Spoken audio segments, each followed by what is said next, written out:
Good morning. Good morning.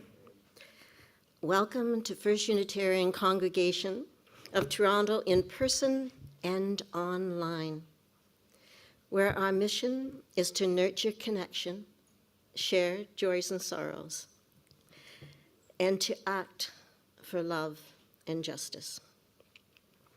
We welcome you whether you're joining us from around the corner or from around the world, and whether you've been a long-time member of this community or joining us for the very first time today. You belong here because you are here. I am fifth-generation newcomer and settler in the city we now know as Toronto. I and my family have been very fortunate to have lived and travel and work across this beautiful country. With gratitude, the First Unitarian Congregation of Toronto gathers on the ancestral homelands of many Indigenous peoples. I am grateful for the sustained stewardship of these lands and the worldview of all our relations. Mother Earth, Grandmother Moon, Grandfather Sun, the waters, the flyers, the creepers, and everything small and large, including humans, many non-human neighbors. There was a time before the acquisition of land and resources prevailed that peace and friendship treaties dating back to the 1600s were forged. Together as neighboring nations, Indigenous peoples and settlers helped and respected each other as separate nations, with their own ways and laws traveling side by side along the river of life in their own canoes, neither interfering or trying to steer the other. We acknowledge this is the traditional land of the Wendat and the Haudenosaunee. We meet in person on the treaty lands and territory of the Mississaugas of the Credit First Nation. Many First Nation, Inuit, and Métis peoples now call this city their home. We here at First U have treaty responsibilities. As neighbors, we endorse the United Nations Declaration on the Rights of Indigenous Peoples and repudiate the doctrine of discovery in terra nullius. Let us reflect on whose lands we reside today and strive as individuals and a congregation to be informed, to honor and care for the lands and waters, and to engage with integrity with Indigenous people. My name is Wendy Ewens, a member of this congregation and functioning as your worship leader for today's service. We are joined by Gregory O., who has been welcoming us on the piano as we enter. And we will be treated to a soloist today, Irene Cummings. Peter Bryden will honor us with a story. And as well, our AV technician and mastermind, Matt Rideout, employs his magic to bring us all to you in person and online. Behind the scenes, there are many people and volunteers who make our service and First U happen seamlessly. How do we ever prosper without these neighbors? Thank you.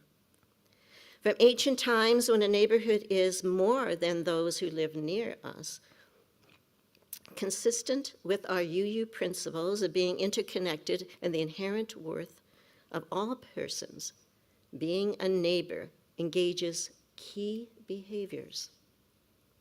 Helping us explore this concept, Reverend Linder has entitled her sermon today, "Won't You Be My Neighbor?" I'm happy to bring you news from the life of the congregation.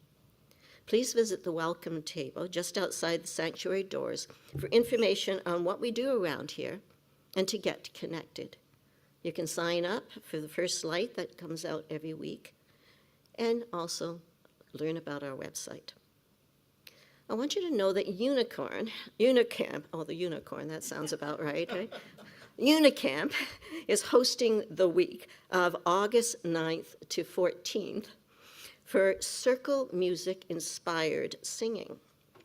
A time to play, explore, be fully tuned into the moment, and create in a beautiful, natural setting. Register early, although there's room in the workshop, accommodation at Unicamp gets filled up soon. And speaking of our neighborhood, I didn't know if you would consider joining leaders from the Canadian Black Music Archives on a music history walk tour of Little Jamaica on Eglinton West, Wednesdays at 6 p.m. and Sundays at 2 p.m. from June to October. You can see the details of these two events online at First Light for the links. Thank you all for being a part of the congregation. Today, I'm aided in lighting the chalice by Francis and Francis. And now we begin our service. For those online, I invite you to light a candle or a chalice, remembering to turn it off when you finish, if you have one close by. And join with us in saying our chalice lighting words. Light our chalice. May its flame kindle within us the warmth of compassion, the glow of love, the fire of commitment, and the light of truth. Thank you. We begin our time of worship, this time that we hold sacred in our coming together, by greeting our neighbors, who, being mindful and respecting their way of interacting, it may be a handshake, it may be a wave, it may be a bow, but please take a moment, and Reverend Linda will bring us back with the chime, and we'll be singing a hymn after that, so feel free to stand or remain standing if you're able.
Thank you all for coming back. And we'll be singing hymn number 361, Rejoice and Come In.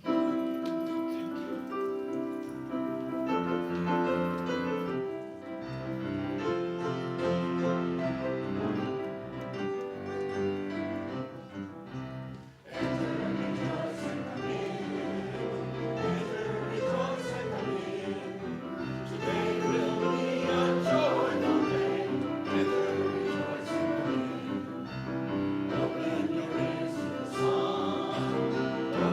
ears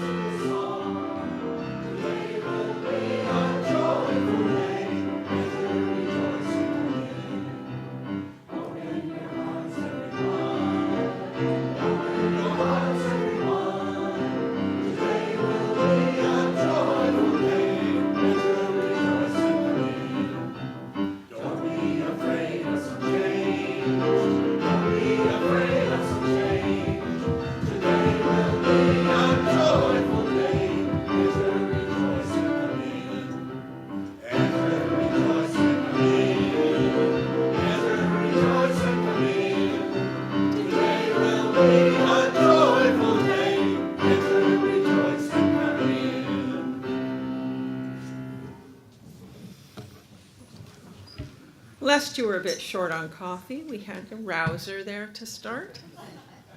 Good morning, everybody. Long before we speak, we notice one another. Long before we agree, we can choose kindness. Long before we understand, we can choose curiosity. Today we gather not because we're the same, but because we believe that each person has inherent worth and dignity. May this congregation be a place where strangers become friends, where differences become invitations to learn, and where neighbors are made one conversation at a time. Please join with me now as we share the words of our covenant. Love is our doctrine, the quest for truth is our sacrament, and service is our prayer.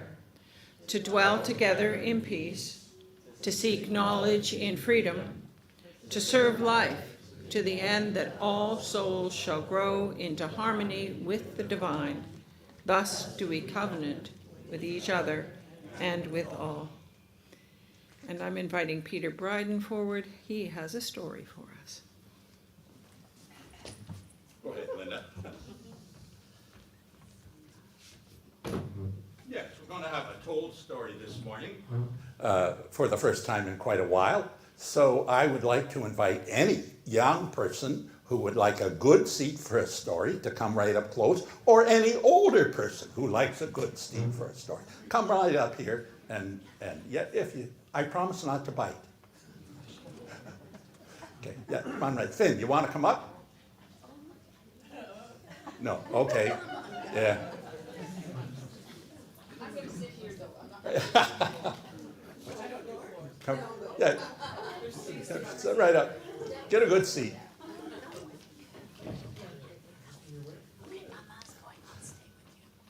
So today's story is called Old Joe and the Carpenter, and it was collected by Pleasant Despain, and it's a story from Appalachia. So, Old Joe lived way out in the countryside, and he had one good neighbor, Old Sam. They'd known each other all their lives, and now that their wives were both buried, and their children had grown and gone, and left the house, all they each had with their farms, and they had each other as well.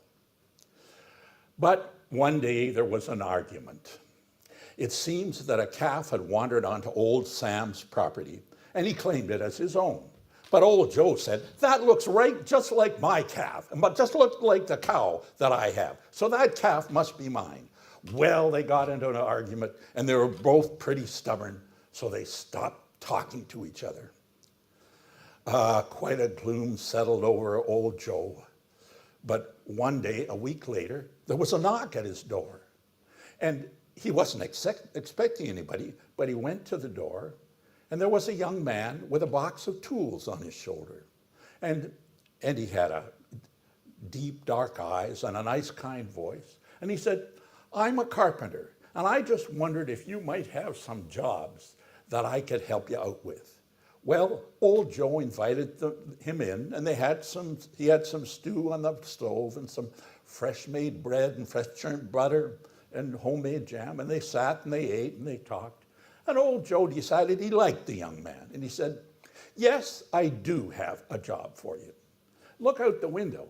You see that property over there? That's my neighbor's property. And you know what he did to spite me? He took his plow and dug a furrow in the upper pond and flooded that creek. A week ago, that creek wasn't there, and now I have to look at that creek every day. Well, I don't want to see it anymore. I want to do one better. I want you to build me a great big fence so I never have to look at that creek or his property again. So the carpenter said, well, if you have some lumber and nails, I've got my tools, and I can do a job that I'm sure that you'll like. And Old Joe said, fine.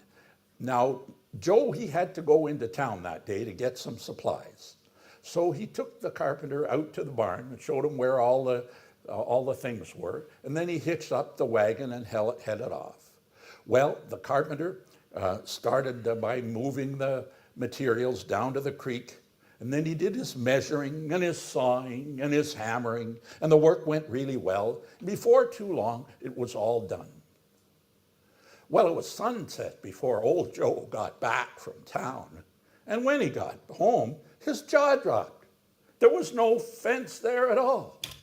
Instead, there was a bridge, a nice bridge, right over the creek with handrails and all. And there was his friend, old Sam, walking across the bridge with his hand out. And old Sam said, "Old Joe, you're the greatest guy. I never could have done that." And old Joe gave him a big hug and said, "You know what? I don't think that calf was mine after all. It was probably yours." So while they were there making up, the carpenter started packing up his tools and picking up his box and walking off. And old Joe said, "Wait, I've got more jobs for you to do." And the carpenter said, "I'd like to, Joe, but I'm sorry, I can't. I've got to go. I have more bridges to build." And that's our story. And the young people can go out the back and meet Isabella by the elevator, and she'll take them down to the children's program downstairs.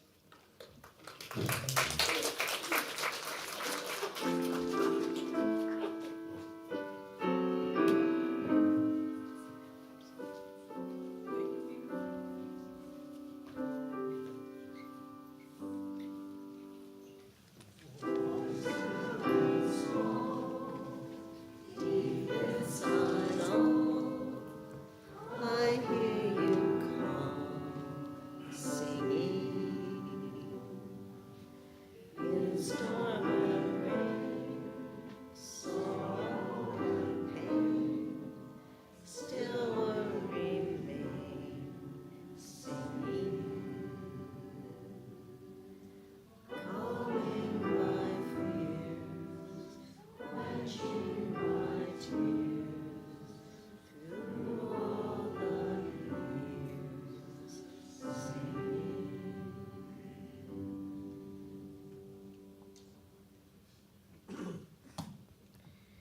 Enter with me now a time of meditation and or prayer. A time we begin with words from the beloved Mr. Rogers, a Mr. Rogers Neighborhood television series that ran from 1968 to 2001, and will be followed by silence, then a musical meditation with the lighting of candles of concern and delight, and the sharing of joys and sorrows. In his words, I quote, "All of us, at some time or another, need help. Whether we're giving or receiving help, each one of us has something valuable to bring to this world. That's one of the things that connects us as neighbors. In our own way, each one of us is a giver and a receiver. Think now about someone who has helped you along the way, those extra special people. They've always wanted what's best for you, cared for you beyond measure, and have encouraged you to be true to the best within you."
Fred Rogers reminded us that every person deserves our attention. In this time of joys and sorrows, we offer one another that gift. We pause to listen, to celebrate, to grieve, and simply be present with one another, trusting that this shared space is indeed holy. Wendy, if you could light one more candle for the joys and sorrows that we're holding today for those online.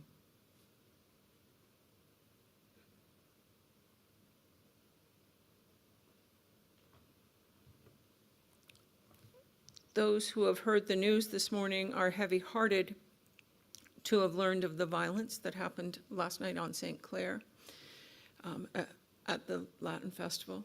There have been fatalities and injuries. Once again, guns have disrupted our communities. One of the ways we practice neighborliness is by making room for one another's grief and worry.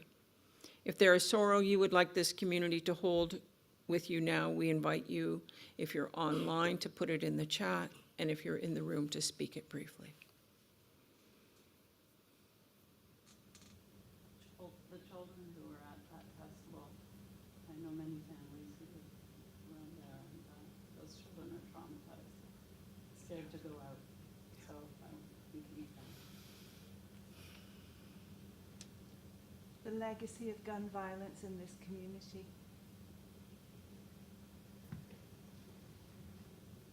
People in Ukraine.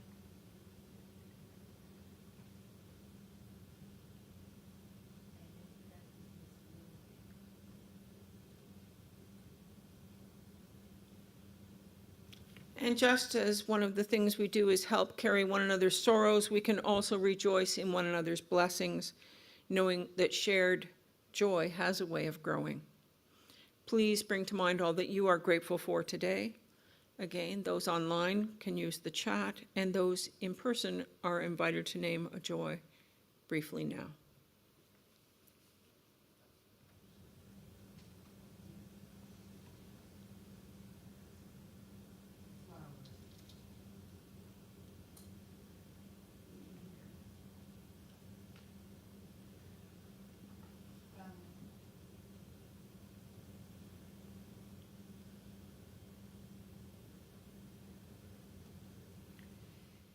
May all that has been shared here strengthen and renew the bonds of this beloved community.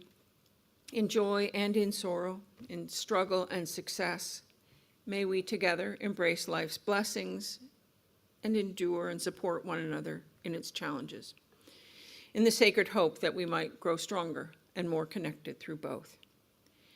May we each summon the strength to do our part to heal the hurts of the world. May we all live with courage and compassion and with gratitude and joy, today and always.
For the reading this morning, I have chosen the parable of the Good Samaritan, as found in Luke chapter 10 in Christian scriptures. On one occasion, an expert in the law stood up to test Jesus. "Teacher," he said, "what must I do to inherit eternal life?" "What's written in the law?" he replied. "How do you read it?" And the man answered, love the Lord your God with all your heart, with all your soul, and with all your strength, and with all your mind, and love your neighbor as yourself. You have answered correctly, Jesus replied. Do this, and you will live. But the man did want to test Jesus, and so he asked, and who is my neighbor? And in reply, Jesus said, a man was going down from Jerusalem to Jericho, and he was attacked by robbers. They stripped him of his clothes, beat him, and went away, leaving him half dead. Well, a priest happened to be going along the same road, and when he saw the man, he crossed over to the other side. So too a Levite, when he came to the place and saw him, passed by on the other side. But a Samaritan, as he traveled, came where the man was, and when he saw him, he took pity on him. He went to him, bandaged his wounds, pouring on oil and wine. Then he put the man on his own donkey, brought him to an inn, and took care of him. The next day he took out 2 denarii and gave them to the innkeeper. Look after him, he said, and when I return, I will reimburse you for any extra expense you may have. And then Jesus asked, which of these 3 do you think was a neighbor to the man who fell into the hands of the robber? And the expert in law replied, well, the one who had mercy on him. And Jesus told him, go and do likewise. Please join with me now as we sing together 346. Come sing a song with me.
Thank you, Greg.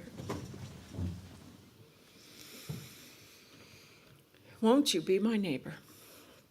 It's a question that's both current and ancient. It's a question that matters as much now as it ever has, I think.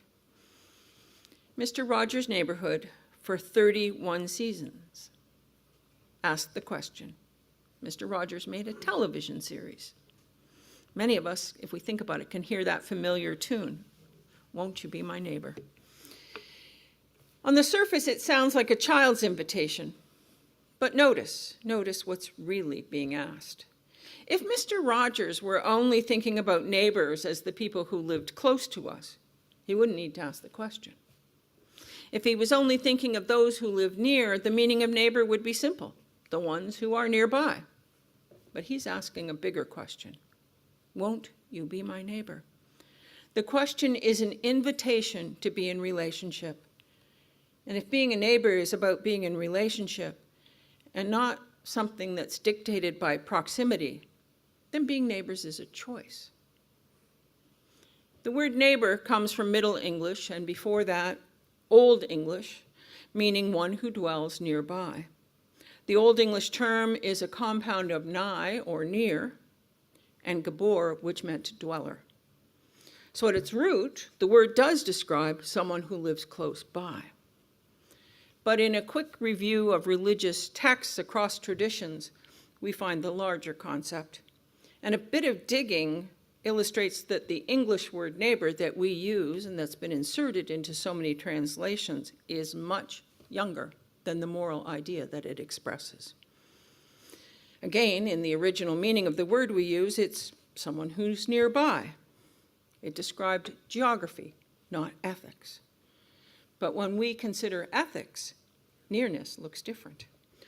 Over many centuries, different religious traditions took similar words, meaning one who is near or one who is close, and transformed them into an ethical concept. Long before the English word came into use, the question of who is near was explored in most religious traditions. In Judaism, in Leviticus 19, there's a passage almost lost among the verses I find problematic. It's a book, but in Leviticus, there is a verse that says, when a foreigner resides among you in your land, do not mistreat them. The foreigner residing among you must be treated as one of you. Love them as yourself. The teachings of Jesus, including the Good Samaritan passage I read earlier, reinforces the teaching. Islam teaches that our kindness to others is a form of worship.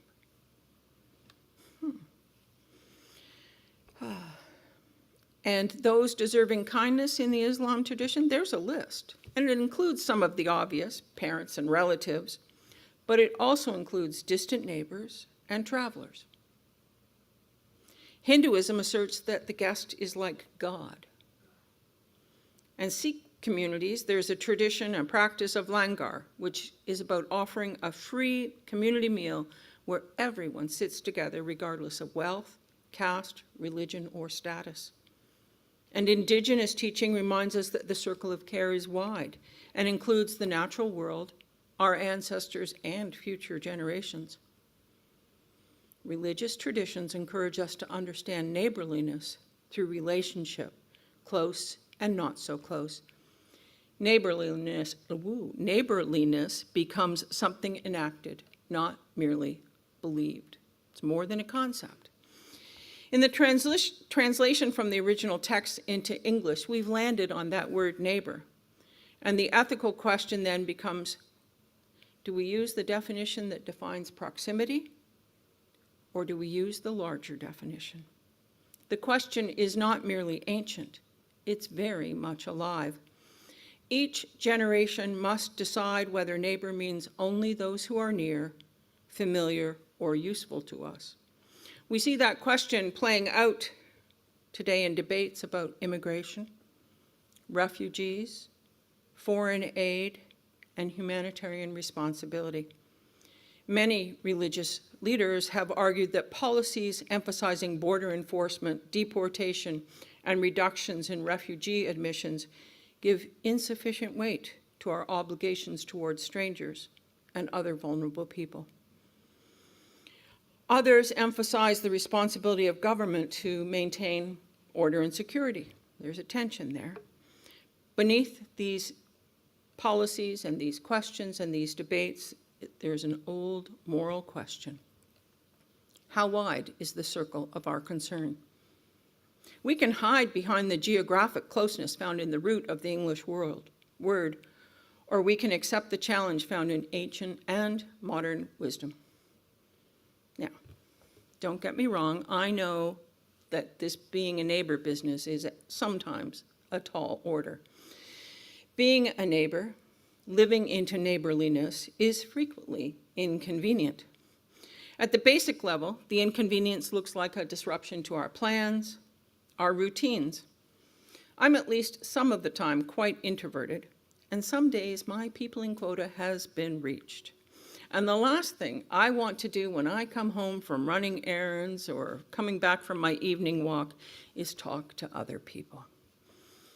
We have a next door neighbor. He's a great guy. You often see him on the street cutting the lawns that aren't his. That's how great a guy he is. But he's a chatty fellow. He's really chatty. I can't fault him. He's a good guy. But sometimes I confess I sneak into the house. I avoid eye contact because I don't want to chat. I don't want to put myself out. And to some degree, that's fair. I think sometimes it's the neighborhood equivalent of using your own oxygen mask first. Because if I don't take care of myself, my ability to be in relationship, my ability to be useful, my ability to be a good friend is in danger of being compromised. But I sometimes wonder, am I using that as an excuse? Honestly, sometimes I am. Because if I could, I would avoid the discomfort and inconvenience that comes with what feel to me like insignificant conversations or political disagreements, or the learning curve that comes as I navigate differences, the fear of the unknown. I sometimes don't like the hard truths that the world offers up, and so wish they weren't there. I'm busy. I've got things to do.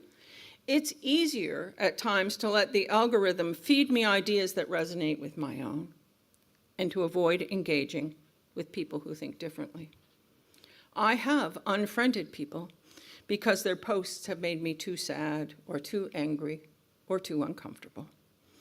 And as I say, sometimes I justify that as self-care.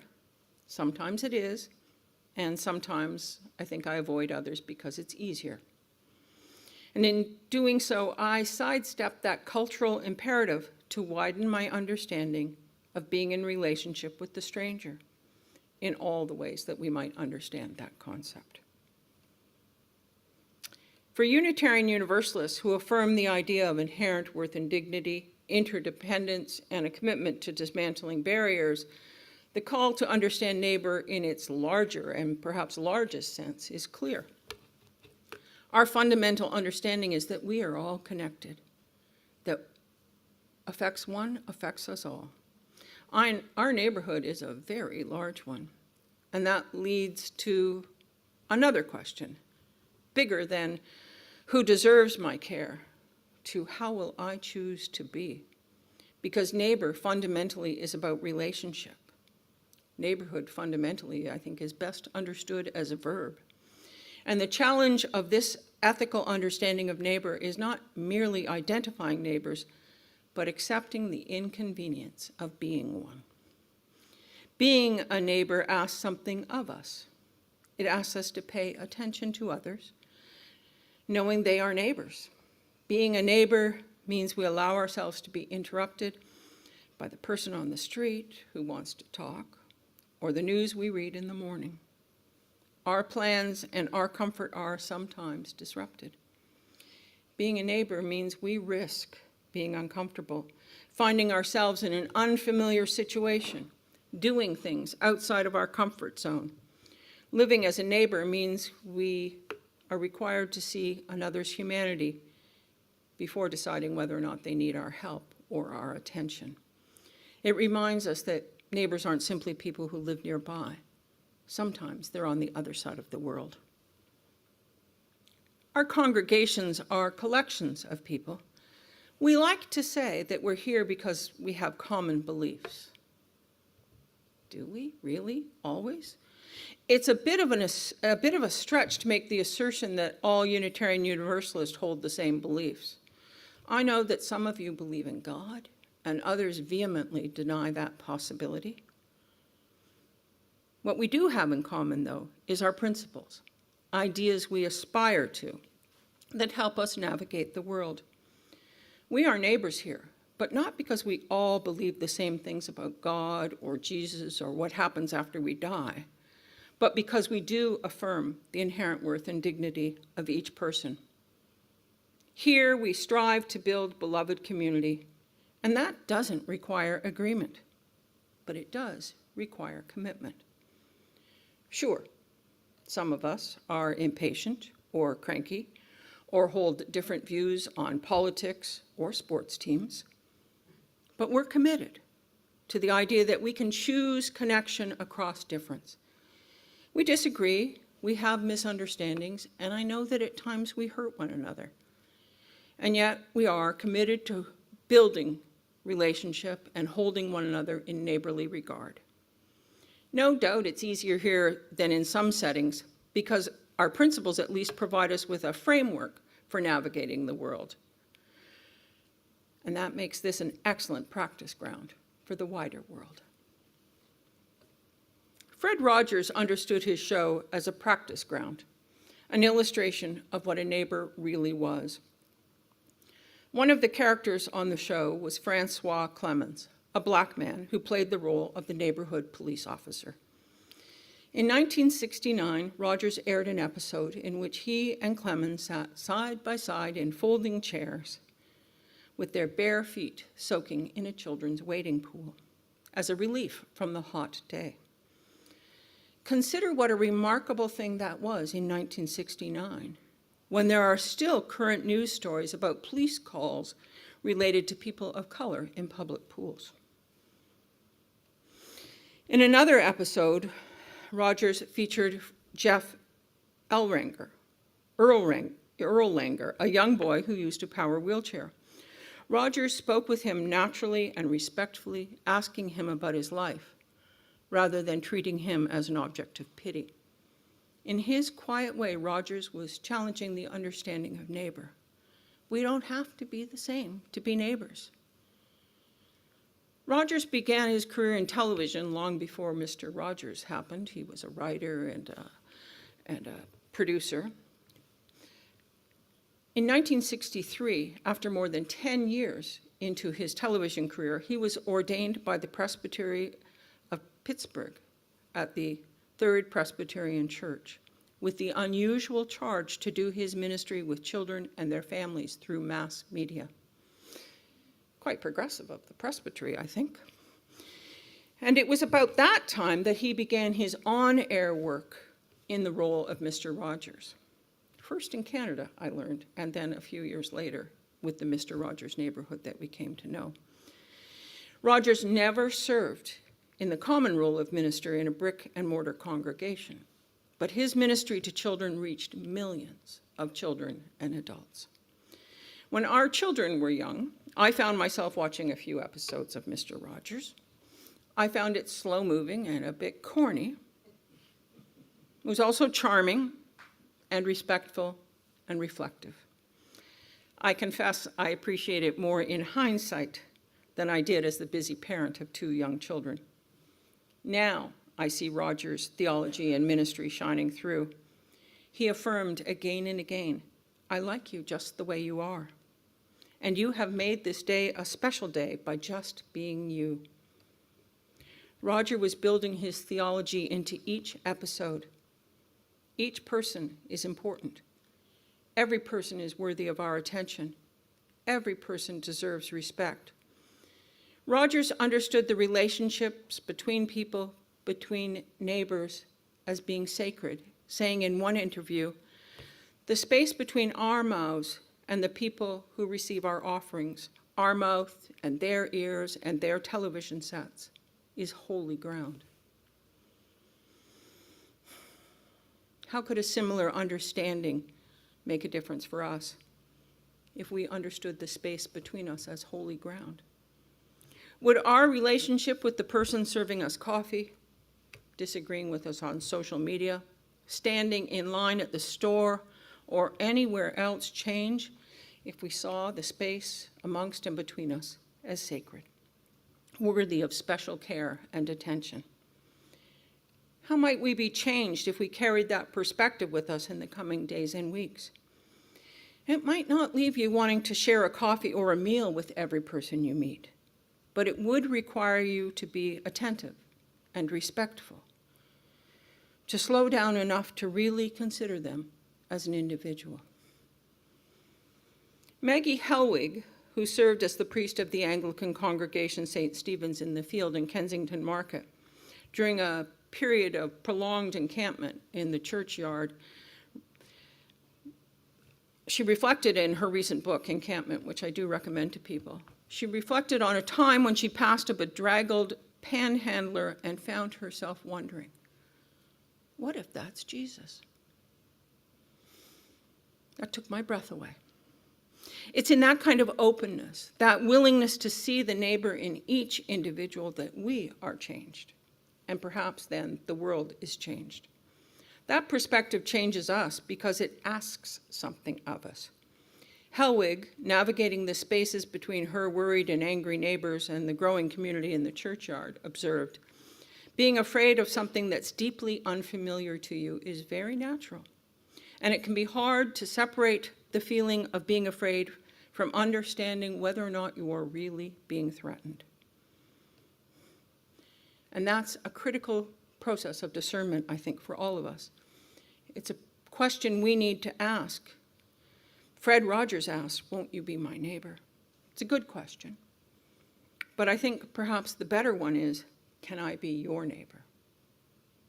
Because we need to be changed to be in right relationship.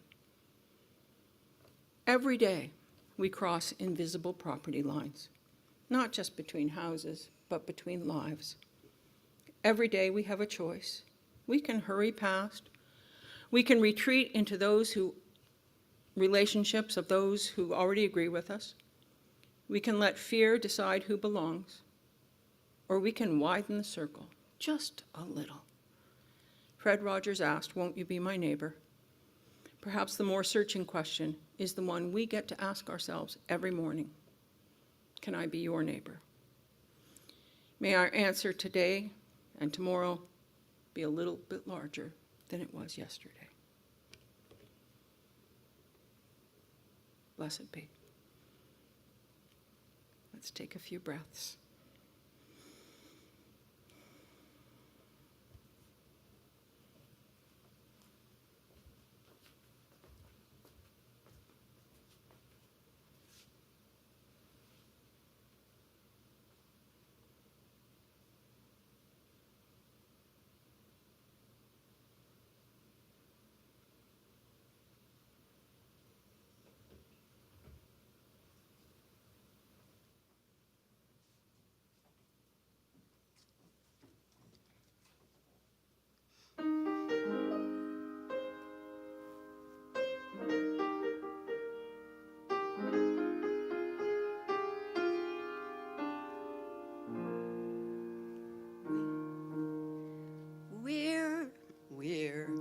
We're all in the same stew.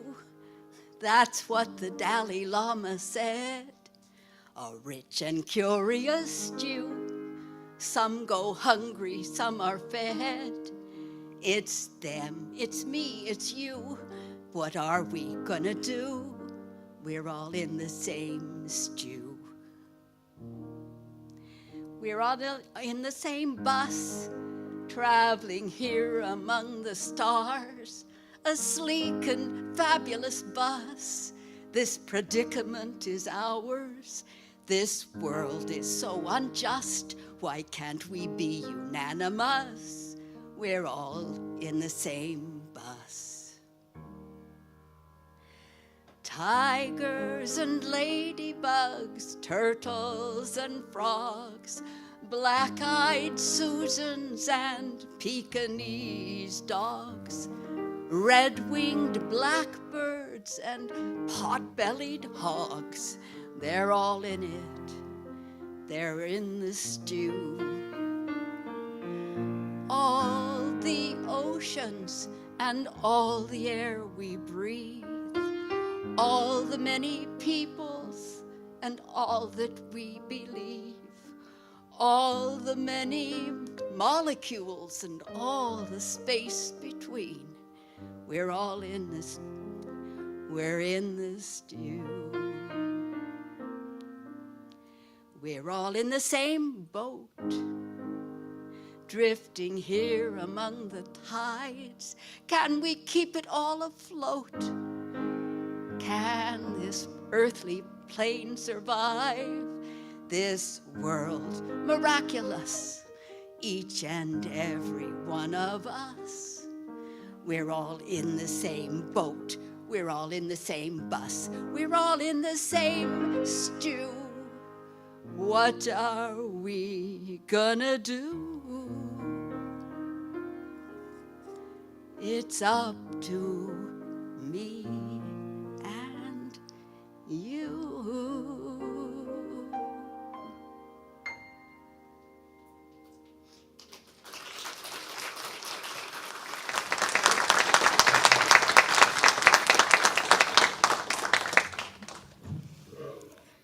Thank you, Eileen. We're all in the same stew. The work of First U is sustained through our continued generosity. We recognize this comes in many forms, some financially and or volunteering or singing. Any amount counts and is most welcome. At the back of the sanctuary is a giving basket and a tap machine where you can make a donation. Others have chosen to make a routine pledge, and they honor it. Or please visit our website and click donate to make a difference. Matt will drop the link into the chat now for our online friends. And Matt, can you tell us how many are online today? 55-ish. 55 people are joining us online today. Thank you for your generosity. Will you rise in body and in spirit, if you're able, and join me in singing hymn 1017, Building a New Way.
Thank you, everyone, for joining us today in person and online.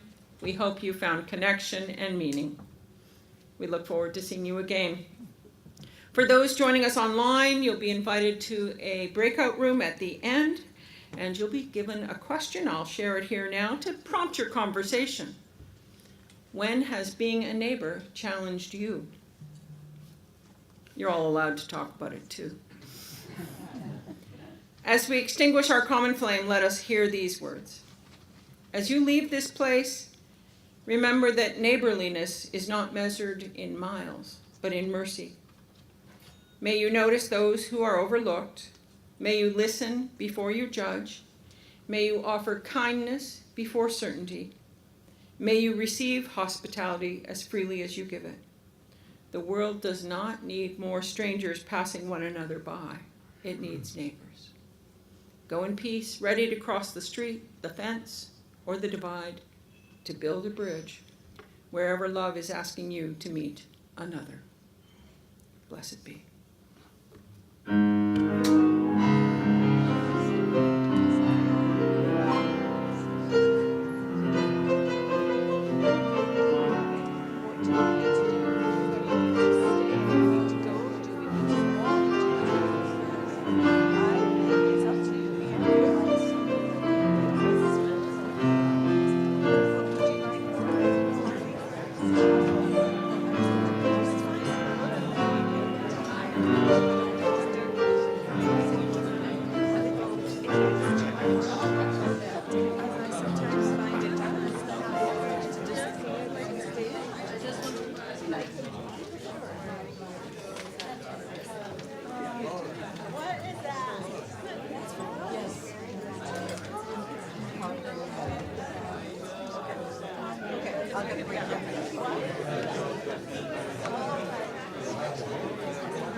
Are you?